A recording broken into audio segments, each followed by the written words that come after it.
Hi, I'm Joni Hilton, your YouTube mom, with 8 great slow cooker tips for you that will make it so easy for you to just throw everything in the morning, go to work or whatever, come back and the house smells great and there's a yummy meal waiting for you.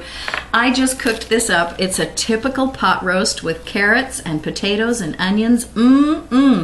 And there's an easy way to do all of these foods. I'm going to give you some tips about how to do it right now. And the first thing I want to tell you is something most people don't think of. You know, we all preheat our oven, don't we? Did you know you also need to preheat your crock pot or your slow cooker?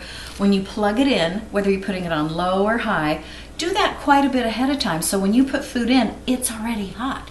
Then your cooking time will be far more accurate. Okay, the next thing I want you to do is get a box of these. You buy them where you buy plastic wrap or foil, and these are slow cooker liners. Oh my gosh, this will change your life and set you free. You line your cooker with this plastic, and then when you're finished, whether you're making a soup, a stew, a roast chicken, whatever it is, you just lift it out and it's all clean. It's wonderful. So get a pack of those. Now the next thing is, one of the great things about slow cookers is you can use very inexpensive cuts of meat because it cooks very slowly and it tenderizes it. So be sure to use the less expensive cuts of meat in here. Now another one is, once you put the lid on, do not lift it off.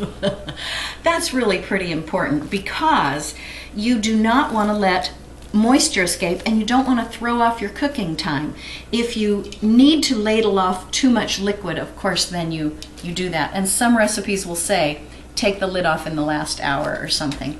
Now, something else you need to do is make sure when you put, especially with beef, when you put that into anything, your oven or your slow cooker, make sure it's room temperature.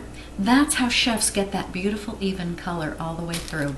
So let your meat come to room temperature. I promise it won't go bad. If you let hot food sit out 2 hours or more, yikes, but you're not doing that. You're just letting it come to room temperature.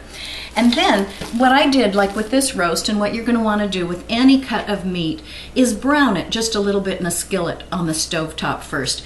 That not only gives it a prettier brown glaze and color, but it seals in the juices, so that's really important.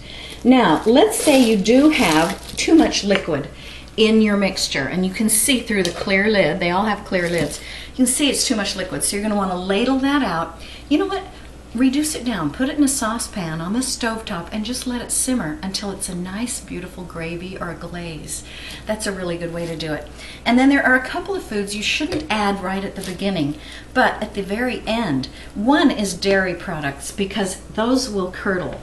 Another is if you have pasta, veggies, or beans, add those last, unless it's a really tough one like a carrot that's a hard root vegetable like that. Those should go in along with your meat. But more tender things, especially things like broccoli or zucchini that could go limp, add those at the very last. And now you know some great ways to make you a slow cooker master.